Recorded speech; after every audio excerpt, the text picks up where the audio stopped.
Very pleased this week on Podcast Unlocked to have the returning champion, the king in the house, Phil Spencer, head of Xbox himself. Good to see you, Phil. You as well, Ryan. It's good to be here. So it's been a year since we last had you on the show. You were here almost exactly 1 year ago, actually, just prior to the launch of Xbox One. We talked for, I don't know, like an hour and a half or something about all kinds of stuff.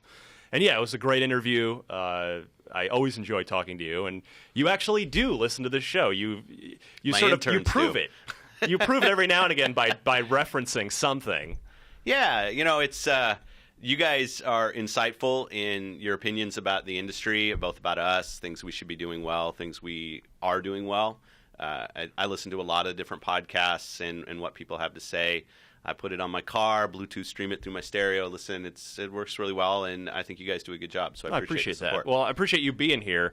And I'm going to start small with you, and then we'll kind of work the scale of the questions. Body blows will come later. Yeah, we'll just start with a few jabs. But I want to start something that annoys me and annoys a lot of Xbox fans that you've addressed before. So I want to check in with you on this. We're going to check in here. It's this checkup. It's like a physical. Turn your head and cough. You've mentioned that reducing install times for games. It's something Sony does great on the PS4. You can usually install something lickety-split, get right in and play it. Xbox One, not so much. I mean, I was just installing Sunset Overdrive last night, and it takes a while. It takes some time. So where are we with that? You've mentioned that as something you do want to try and improve on the system. Yeah, it's a good question. It's... I'll say our launch games, and most people who follow you guys know this, we had a certain policy about the console always being connected. Right. And that meant that games like Forza and Rise and stuff, as they thought about how they would be installed from the time they were kind of started as games, had a certain assumption that changed. And I think for our launch games, and even games that kind of ship through the spring, the change to having to deal with an offline-only state meant that all the install kind of code flows weren't as perfect as they could be. What I had in the summer is I had the team start installing on PS4 and installing on Xbox One, third-party games. Sure. The first-party games, there's not really an equivalent. There's no comparison. To see, where are we falling behind on installing, and they send me spreadsheets as the third-party games are coming out on when we're falling behind what Sony's able to do with PlayStation. I've actually, in certain cases, we do better, and there are cases where we do significantly worse in install times. And then I'm going after, what are there systemic reasons for that? I mean, our drive's obviously the same speed. Yeah. Moving stuff into memory takes the same amount of time. Hard drive speed's basically the same. So what's going on? And I'm capturing the data. I want to be state-of-the-art in install time so people can start playing games as soon as possible. It's high on my priority list. Is it an operating system thing? Is it just the way the OS works, or I'm not obviously if when I look at the data with the third-party games, which I said I think are the best apples-to-apples comparisons, the deltas aren't that great between what the teams are doing on us and Sony. And I wouldn't say, and I'm not defending it at all because I do think install time should be faster, that there isn't one thing to say why are we 2 seconds slower on this game, right? Or frankly, why are we 2 seconds faster on a different game? The issues are a little bit in the weeds and things that we're trying to fix and trying to make more smooth line for the developers. It's really our developer pipeline and our ingestion system where we have to do the most work, and that's where we're focusing. So where is that on the roadmap? I mean, because you've been great about monthly updates. We just heard about what's coming in the November update, some custom backgrounds and other things. Where does install times fall on the roadmap? It's kind of a constant. And one thing that maybe some of the consumers don't know, or the gamers out there that are fans of Xbox, is when we do the monthly updates, there's a whole nother side to the monthly updates, which is developer-facing. Right. So as the new previews come out... The XDKs. And there are features that are listed there that are enabling developers to use more of the resources on Xbox. We've seen that. And some of the things, again, that are a little more in the weeds, like install times and stuff. So I'd say it's a constant. It's one of the things at the top of my list in terms of the parity experience between us and Sony and making sure that the install times aren't deficient on Xbox in any way. So I'd say it's just a constant item, and we're constantly going after the things that are causing the deltas. Right. Are the XDKs, because I remember back, we have had access in the past to debug kits, which help us review games in a timely fashion, and that sort of gives us a little peek behind the scenes of how the sort of inner guts of the console work. And in the early days of the 360, the XDK updates were near constant, and then they sort of slowed down near the end. Are the updates very frequent on the developer side right now? Right now they are. Yeah. I mean, they're basically keeping pace with what the consumers see in terms of the previews that they have. The monthly updates, I think, that's working as a cadence for us. The team obviously needs some time. Like internally, we're on daily builds, so we're getting updates to the OS pretty much constantly. Sometimes it's broken, usually it's working fine. Then obviously it gives us a month to get something packaged up so developers and gamers could consume it. And it kind of treats their console the way it should. We appreciate all the people in the preview program. It really helps us kind of smoke test what we're putting out there before we send it out to the millions of consumers. So their help is very valuable. But yeah, the developer updates, they're probably, I'd say, every 2 weeks right now. Okay. But definitely on the monthly updates, we're giving them new features to take advantage of on our box. How about screenshots function is another popular request? Where are we with that?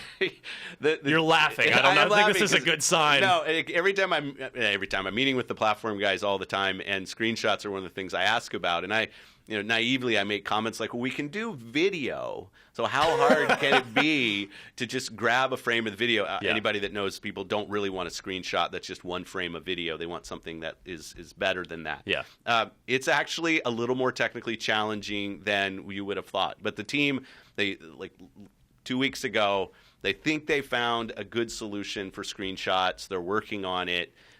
They know people care about it. People want to see a good screenshot, especially because a lot of people will probably make them their backgrounds. Custom background now in the November update. That's right. So the team has a path to getting it done, which is great. And now it's just prioritizing. What you will see, I think, over the holidays, and this has been traditional almost every year in Xbox, we will not do the size of monthly updates that we do like in December when you've got literally millions of consoles that are getting turned on for the first time. You can't risk destroying anything, right? That's right. So that's not a time for us to go, and I'm not saying screenshots are turning the OS inside out, but you'll see in November and December, November you've seen the list, and in December it's probably a time for us to pause a little bit just to make sure everything settles when all the new consoles are coming online. But definitely as we come back into the new year, it'll be a time where people see new stuff, and screenshots is on the list. I only chuckle because they know it's the question I'm going to ask every time. There are a couple platform features that I'm really pushing for, and screenshots are one of them. So here's one. Actually, this occurred to me last night. I added this question to my list last night when I just started Sunset Overdrive.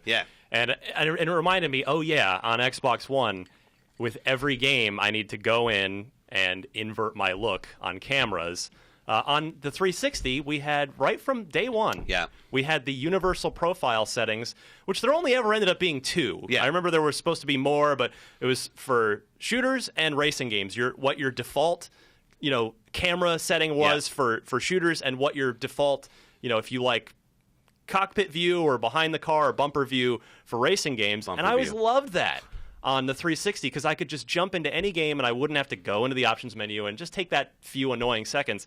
Are we going to see anything like that on Xbox One? Yeah, I mean, you've seen us work more on profiles and identity and who you are on the box. Even in the November, sometimes I get mixed up because when we see all the lists. But was it October or November? We're doing more around how you show up as an individual. A lot of this is kind of outward facing right now. But definitely knowing who you are as a gamer and having those settings persist across games is in the same list of your identity on Xbox and making sure we complete that list. Absolutely. So that is something that's going to come at some point. Yeah. Excellent. Now, let's widen out a little bit here. Why? I've actually seen this from a lot of fans. We're covering Master Chief Collection this month as part of IGN First. We've been doing a ton of great stuff. Good job on that. Thank you. It's obviously Halo's a super passion of mine, so it's been a treat to just do all sorts of good stuff. But I'm getting asked a lot, probably a tenth as much as you get asked.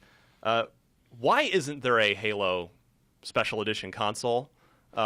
People are literally posting the "shut up and take my money" gifs and online. And if someone internally wanted to do that, this is bad podcasting here. I left the computer on and things happen. It's okay. If someone internally said, "Man, I really want to do a Halo console," is that your call at the end of the day to be like, "No, we're not going to do that," or "Yeah, let's do that"? Yeah, and it was a discussion really as we were looking at. I think the most logical one would have been the white console that we put with Sunset. Right. We do have, obviously, some limit to the number of special edition consoles we want to have in the market at any one time. Sometimes it just gets a little silly if there are like 15 different versions of a console. But you do have like 6,000 bundles this holiday. We do have a ton of bundles. So I guess I would just respectfully ask, what's the difference? It's actually, from a supply chain standpoint, it's different in that you have to start pretty early on identifying what your hardware bundles are going your hardware SKUs are going to look like. Right. So color, hard drive size, all of these kind of things are things that you have to plan months in advance. Yeah. Whereas the bundles, you can kind of late bind those things. So the decisions on those two things are somewhat decoupled, and I know that might not make any sense to anybody, but the hardware roadmap and what the custom consoles are going to look like and what color they're going to be and all those things, that starts almost a year in advance. Wow. So like people are now bringing in some concepts of things that we might be able to do next year, and like, hey, what do you think of this? And it's a cool part of the job. And the software bundles happen, the game bundles happen a lot later. But on the specific question of Halo, I think it's a great question. You could should we have taken the white console that we had and said, okay, that's Halo and not Sunset? It's a question. It's a logical question anybody could ask. For us, when we were making this decision, and it was right before E3. Sunset's a game I really care about. I like the white console. The Master Chief Collection, as it was coming together, and I've kind of told the story before about how it was coming together, where it really started more as a Halo 2 anniversary, and then it grew as Dan Ayub and Bonnie and the team were really able to get just a massive amount of work done at a very high quality level, and I think the result is great. But we made the decision early on that our white console was going to go with Sunset, and that's the decision that we stuck with, and I hope a lot of people like it. Is it purely just because it's you figure you need the carrot, the dangling carrot of the special console with the new IP that you're trying to grow, rather than the thing you know people are already excited about? The way I thought about it was more I wanted to show that releasing new IP and making it stand out is always a challenge. Absolutely, right? Especially when you've got Call of Duty coming with a massive game. You've got Assassin's Creed coming with another great game. You've got Halo there. And here we are with Sunset. And, in the end, the number of bundles in the custom console you do is not a huge percentage of the game sales that you had. But I wanted to put a stake out there, our first time working with Ted and the team at Insomniac, that this is a real first-party game for us, and we're really behind it. And behind it in such a way that when we're going to do our white console, I wanted to put it with a brand new IP, with a studio that had done a ton of great work, and I really respected it. So it was, I won't call it a symbolic gesture, but it was something that was more about the importance I saw in Sunset as a new IP on our franchise. Would we have sold more white consoles if we put it with Master Chief Collection? I think that would have probably been the safer route. But I'd love to add another great AAA franchise to the list of exclusives on Xbox, and I think Sunset can be one of those things, and I want to get behind it in a big way. So the Halo 5 Guardians special console is like a foregone conclusion for next holiday at this point, yes? We're not announcing any custom consoles. That the past, we've done Halo custom consoles, and they've done really well, I'll say that. But, it's kind of the same thing. When I look at new games out there, it's for us as a first party, I want to make sure we're pushing the safe versus something that's kind of makes a statement. For us. Halo's obviously a statement game, so I'm not backing away from that at all. And like I said, it makes sense that people would say, hey, why isn't the white console shipping with Master Chief? But next year, Halo 5 is going to be a big event for us. Since I have the opportunity to speak with you, I'll just tell you my personal advice, please. Less is more. Like the white console, gorgeous. The Call of Duty console, What, on the design? Yeah. Oh, okay. Particularly with the box, this box, maybe I feel like doesn't quite lend itself as well to customization the way the 360 Brian, this is why we do so many. Everybody has their options. Some people like white. We did the blue 360 this time. No, but it's less is more. I'm writing that down. He wants a clean design for Halo 5. All right, let's see here. Well, so similar question I would ask about, this should hopefully have an even more interesting discussion. What about Master Chief Collection special edition software? That's... You've got, again, people, I would love to give you $150 for if we recreated, if you did a big statue version of the Halo 2 box art where he's sort of standing to the side with the dual pistols, but we just have one $60 skew on this? Why not a Legendary Edition? Why not? You've got all these fans super excited about Master Chief Collection that would love a special edition of sorts of the software. So what's the decision process and the thought process there? It's a good question. I will say when we looked at what Master Chief Collection turned into as we went through the development process, it's Combat Evolved 2, 3, 4, all running at 60. You got the Halo 5 beta. You've got Halo Nightfall. You've got the Halo channel. You have all of these things landing that we and this is so it's a big package. Absolutely. And just the thought of, okay, we're going to go and try to create something else. Like, we were kind of in the mode of, this is something we want to do for the Halo fans as they start their Halo journey on Xbox One.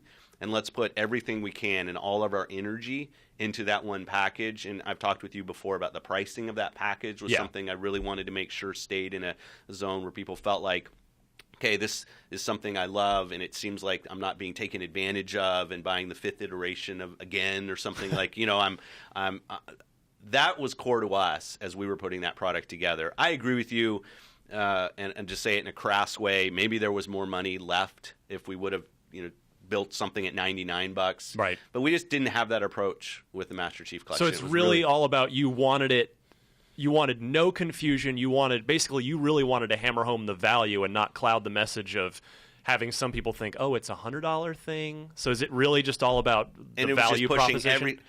And I call it, let me rewind a little bit. And I've said this a number of times.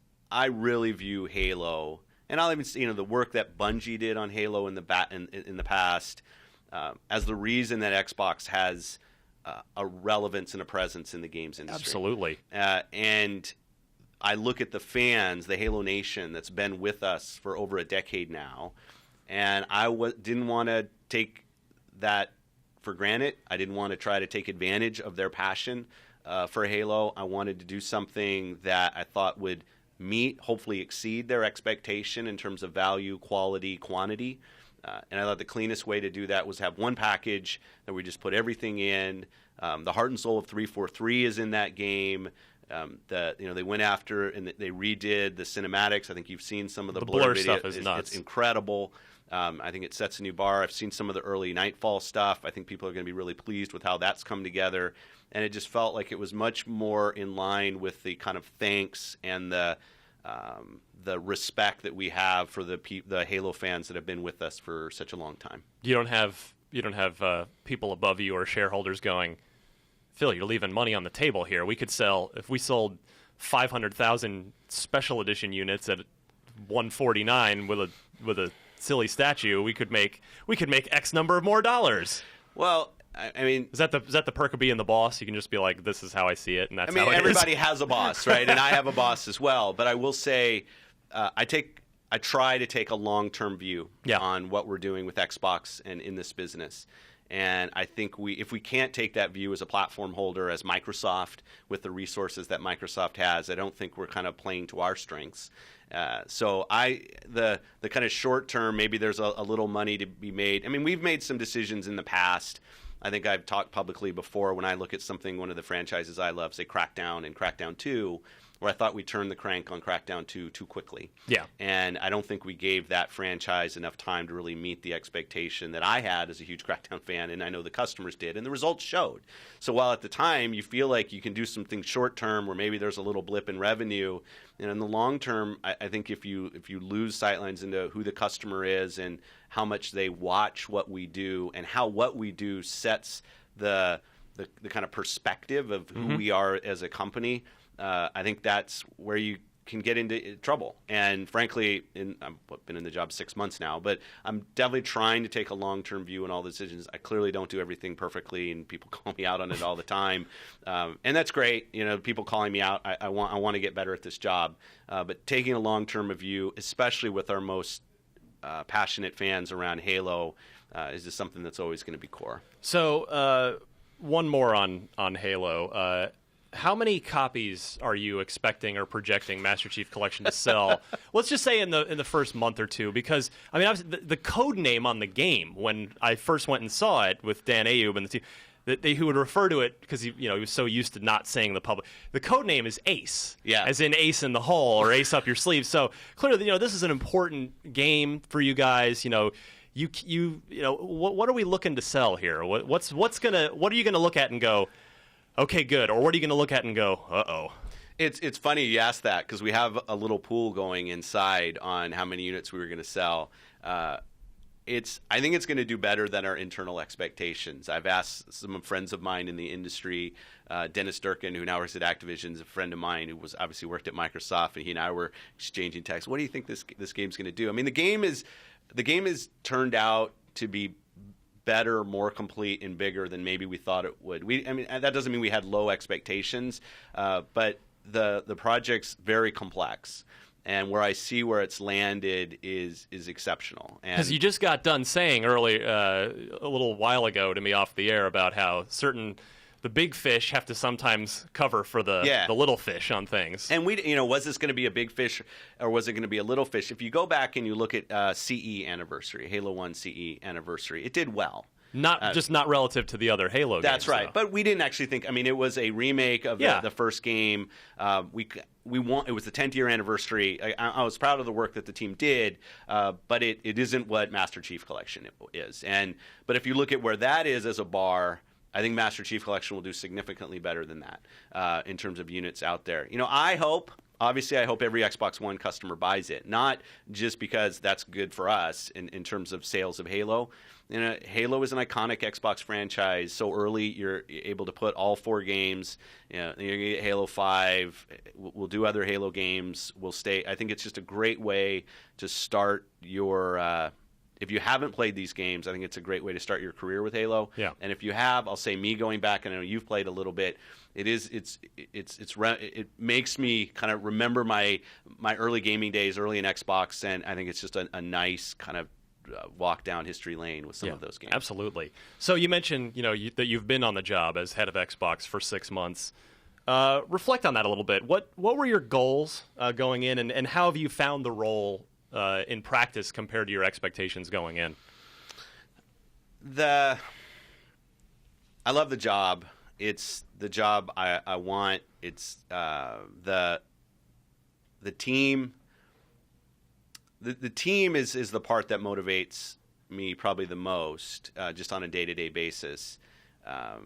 The year of the announce of Xbox, E3 2013, the toll it took on some of the internal team members was probably higher than I anticipated or many of us did. And I remember after E3 this year, where I think we had a better E3. Clearly, there's things we can always do better. But the number of people who walked up in the halls at work that were kind of visibly emotional about feeling re-energizing their pride in the product that they work on.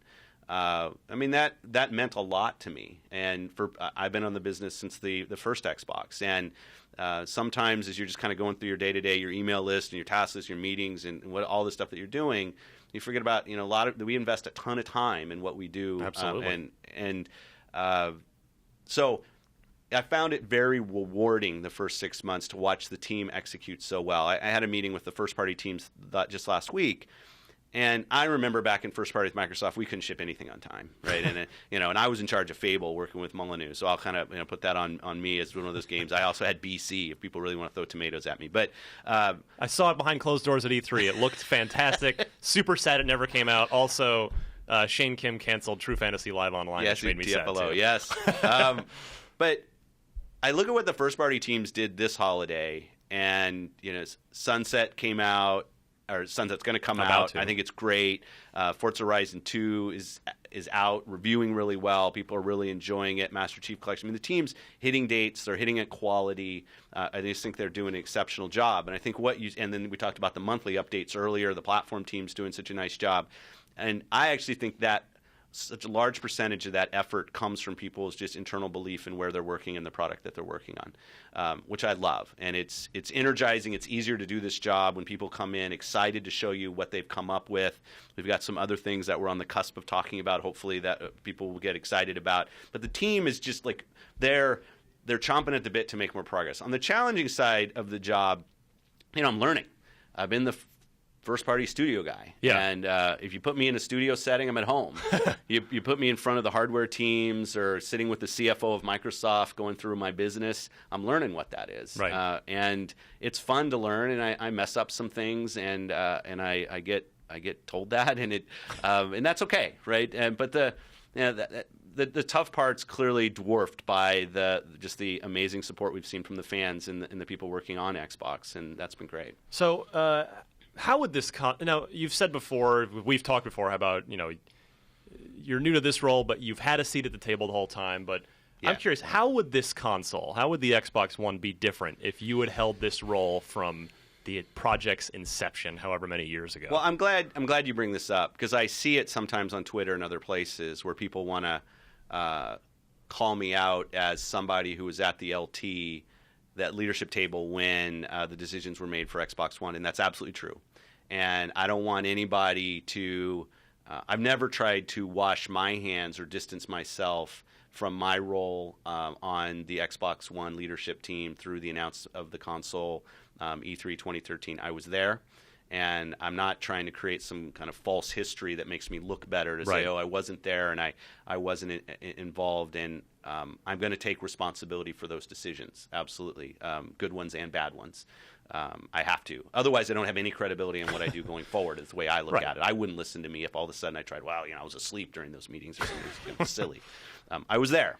The question about what I would have done differently going forward, I think hopefully people can look at what I've been pushing for in the first 6 months of being on the job, and I think that would have been, I don't think that would have changed if we rewound to 2012, 2011, or whenever the right starting line is, and said, okay, what would I have done? I think the consumer choice, making sure that fans had feedback into what we were building, getting their feedback earlier, making sure that the kind of games ecosystem was well taken care of. And I've said it before, I love the entertainment features on our box. And I can tell you, because I see what people are doing on the box, a ton of people use our box to watch Netflix and Amazon sure. and TV. And maybe HBO Go someday. That's right. Now, that's an interesting announcement by them the other day. But I think we get permission as a platform to focus on entertainment when we're a great gaming platform.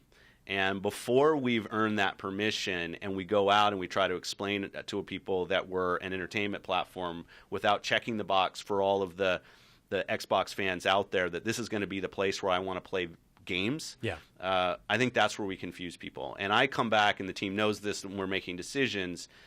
I'm going to be gamer-centered on the decisions that we want to make for the platform. So does that extend to the hardware as well? That's kind of more what I was. If you had been there from day one and your team's putting together, okay, we're looking at these specs, we're going to do, it's like, back when the consoles were first being announced, it was the RAM was kind of a big deal, the GDDR3 versus the 5, and the which GPU unit, CPU, where do we clock? Do you feel like you would have pushed a little more on the hardware side in the inception of this thing if you'd had the opportunity? Yeah, I don't. And not just to preface, not that it's not that it's a bad console, but the PlayStation 4 is a monster, and whereas you kind of, I would say, maybe had the edge last time on the hardware side. Do you think you would have kind of pushed a little farther in some areas on the hardware side? I mean, it's easy for me to say yes, and I know to a lot of people that will make me seem like a better guy. And I honestly don't know, right? Because I know the people that made those decisions, and I don't know the realities of the situation when they made those decisions. Right. So it's easy for me to sit back now and say, okay, we would have built a 3 teraflop box and sold it for $99. But I don't know. I don't know what trade-offs they were making because we didn't all make all of the decisions as a leadership team. Like, I was making content decisions. Yeah, you were making software decisions. So I think it's a little unfair for me to go back and kind of cherry pick a certain decision on, hey, what RAM do we pick, or this ESRAM thing, or the HDMI in, would I have done that Connect, whatever it is, and just say, oh, I'm all knowing at this point, and knowing where we are now, I would have changed these decisions. I think that's hard for me. Again, it might make me look good if I just said yes, but I don't know. I don't know in the context. I will say that the work that the platform team has done to give as much power in the hands of the developers as we can has made a tremendous impact in the last 6 months, and I'm really proud of that. And the box, from a reliability standpoint, I mean, I lived through Red Rings on 360 and other things, so has been significantly better than we were at the launch of 360, which has been great. I'm not ashamed of the hardware that we have anyway, and if somebody asks me, should I go buy an Xbox One, I can definitely tell them from the content that we have, from the platform that we have, from the service that we have, and from the hardware that we have, yes. Like, I can make a commitment to them that they're buying into a platform that I'm committed to across all facets of that platform, and that we're going to make this platform as great as we can for them. I know I'm running out of time with you, so I'll try and just squeeze in a couple more questions here on my long list. One-word answers. Can we expect more?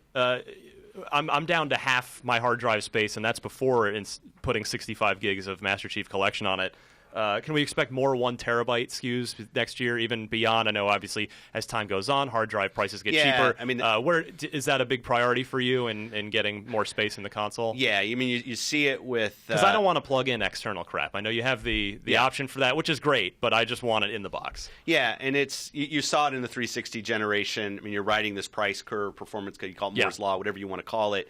You know, Moore's Law necessarily applies to hard drives, but we want to make sure that we're matching the demand that's out there for hard drive space, and it will remain as part of one of the equations or variables that we have in our box, and something that we'll continue to push on. Absolutely.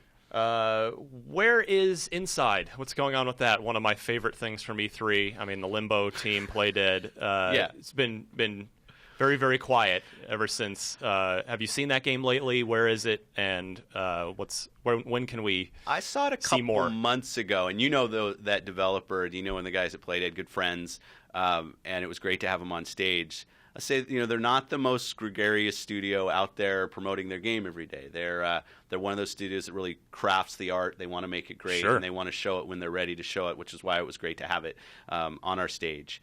They're going to be. I let them drive. They know their game. They're going to be the ones that drive when they want to show it, when they have the next beat. And it's not going to. We do that with most of our studios. I get a lot of questions, Quantum, and are we going to see anything else in 2014? And for a lot of our great games, most of the games, I think we drive based on production and when we have something to say. And I think it'll be a little while before we see something else on Inside. Not because there's any problem. Yeah, it's just the team's busy working on the game. Fair enough. Where do you, as a gamer, because you are a gamer, that is one thing that people like about you. You're not a faceless suit that's just moving numbers in spreadsheet columns. You actually do play the Xbox. You play video games on all platforms. Yeah. What do you as a gamer want from the next Gears of War? Oh, Gears of War. I do apologize for people who caught me on. I retweeted the Marcus Phoenix collection. I shouldn't have done that. It was an accident. But the next Gears of War. I was on. I'm a codename user. I was on Warfare, working with Ken Lobb on the first Gears of War, and the thing with Cliff and all the guys. The thing that was great about the early Gears of War games to me were just the kind of epic scale of the settings that I was in, the kind of, remember clicking Y to see these massive destruction moments. Yeah. The story, the setting was a lot more what I would call soulful and maybe even a little dark. And I think, and Rod and I have talked about this, I think the game over time became almost more of a parody of itself. Not for any kind of horrible reasons. It's hard to continue to manage the IP. And Gears 2 did well. Gears 3 did well. So I thought the franchise continued to grow. But when we've talked about getting back to something, I think the story and the setting and what what they're going through as a band in a Gears of War, like the name of the game and all, really meant something to what that game was about. We've got to get back to that, the feeling of those individuals. Do you see it as a reboot, or do you see it as some sort of continuation within the universe that already exists? Yeah, I wouldn't call it a reboot because I don't think the franchise necessarily needs that. The amount of passion that's out there for Gears of War today, I know Judgment didn't hit everybody's needs and desires in terms of what they wanted, but I think we can continue, but we can also, we have a new team, Rod's there to really help with the continuity. I think we can make sure we're investing in this thing for the next decade, which is how I want to think about it. Yeah. Are there first-party studios working on new IP that we don't know about yet? When we get into our definition of first-party again, we are definitely yes. There are first-party, internal and external. studios working on games that are not announced. I think that will always be true, just to be clear. I mean, I look at our portfolio, and clearly we have the bigs at the top that are just Well, we got to a place at the end of the 360 generation where we were pretty regular Fable, Halo, Gears, Forza cycle. I think that's kind of where my question comes from. Okay. And you've shown a little, we're seeing Phantom Dust of all things coming back, and Crackdown. Well, it's a game not a lot of people played back in the original, right. But Crackdown. So are we going to see that continued? Yes. Because I think, but what a lot of Xbox gamers don't want to see. I mean, as much as we love those tentpole Xbox franchises that I just mentioned, I think we don't want to see you and your team sort of, for lack of a better term, rely on those. We want to see the continued first-party innovation. So do I, and I think new stories, new characters give us a new canvas to try new things. Sunset's a great example of that. Yeah. It's a game that isn't like anything else in our portfolio, and I think that's great. And I want to continue to invest in things that kind of push the boundaries. I don't need another military Space Marine game. I don't probably need another racing game. People push me on PGR or something. But in terms of trying things that are new and have a unique reason to be in our portfolio, it's got to be a commitment for us as a first party, absolutely. I ask you this every time I get a chance to interview you. What the hell is Rare up to? Yeah. I would think as a gamer, it would, from the armchair analysis thing that I know you hate that I do, I feel like Kinect Sports is probably over. We've seen 3 of them.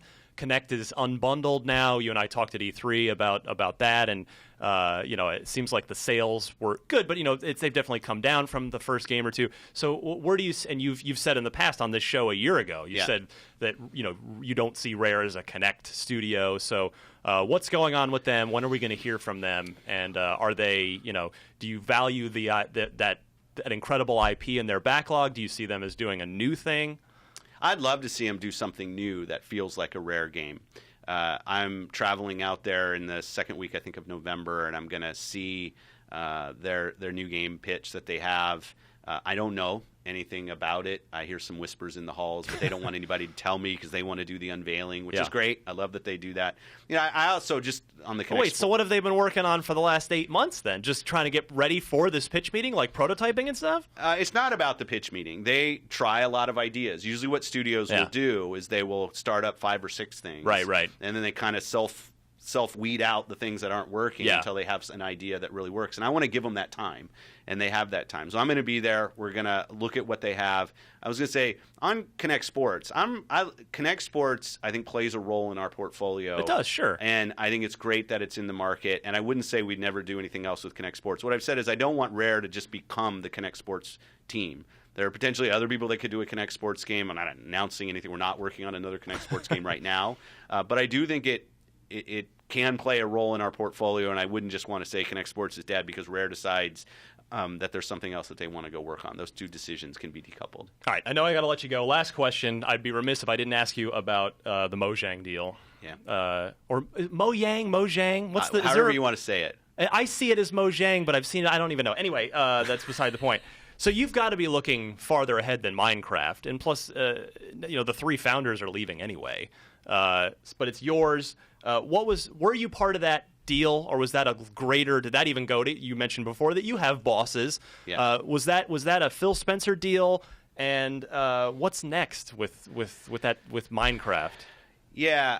I hesitate to call it a Phil Spencer deal because of all the people that did all the work to make it happen. It was born out of something that we wanted to do in the Xbox team. So this wasn't, because I've seen some of the speculation of it came like it was hoisted upon us by the company or something. Right. Absolutely not. It was something. We have the partnership with Mojang. We've worked with them for years on Minecraft on 360. Notch and Carl and the guys are friends of mine. It's a big deal. Obviously. Yeah. For me, I look at it as just a great game to add to our portfolio. I love who plays Minecraft. I love that, male, female, young and old. It's something that lives on so many different screens. I'd love to bring it to more screens. out there. I think what we've learned through Xbox Live is something that we can help in unifying a little bit of what happens with Minecraft today. If I'm on PC, I get access to the mod servers. If I'm on console or the mobile editions, I don't. And Matt Booty and I are kind of looking at, well, how do we help bring that whole system together a little more, because there are other games that are out there that kind of let me move from screen to screen and fairly seamlessly. So I think there are opportunities for us to work, and I think it has such headroom as an IP. And frankly, I love what it means for us as a gaming industry, and maybe that's overstating it a little bit. Kids creating things, playing together, having a good time. It has a role in classrooms. I just think it's good for us. Oh, it's all my 10-year-old nephews play. And the YouTube crazy community around it is incredible. It's going to be, I see us as shepherds of the IP. Right? Do you see it as a bigger thing than a video game? Do you see it as maybe you produce an animated series or a film, or do you see it because you just said it was born out of the Xbox Games team. It was your team's deal, but does the company see it as having potential other things to leverage out of it? I mean, they will look to us to drive it. I don't actually get a lot of you must go do something with this IP from the company. They're curious on how we're growing our business and how the fans are reacting to some of the policy changes and things, and it's been a good dialogue with the company on those things. I look at Minecraft, and I think a little bit on the riff we had before, I think we earn permission to do other things with Minecraft when we meet the Minecraft community's desires around what the franchise is. And that's, Matt and I have been pretty consistent in that. I don't want us to go and try to make it something it isn't, but I do think it has room to grow. I know Jeb and the team there, like Junk Boy and Lydia and all of them, people they have a lot of enthusiasm for where they'd like to see the franchise go. Do you start bundling it free with Windows 10 with Xbox One? Is that because it's a platform, right? Can you just make a Minecraft 2? Well, yeah, I don't know if Minecraft 2 if that's the thing that makes the most sense. The deal hasn't closed. We haven't closed the deal, so I think that's important to note. We're not in there managing the franchise right now. Where it goes, I'll just say what I said before. The community around Minecraft is as strong as any community out there. And I think we need to meet the needs and the desires of what the community has before we get permission to go off and do something else. It doesn't mean everything we're going to do is going to map to 100% of their acceptance, because I don't know if there is any topic where 100% of the people agree. But we look at job one is to go out and meet the needs of the Minecraft community first, and then we can think about ways that we can actually help grow it. And that's our sole focus. Right. Phil Spencer, head of Xbox, regular podcast Unlocked listener. Thank you so much for stopping by. I love these. Let's make these visits more than annual. Great. I love it. Thanks for the time. Excellent. Thank you, Phil, and we'll be right back.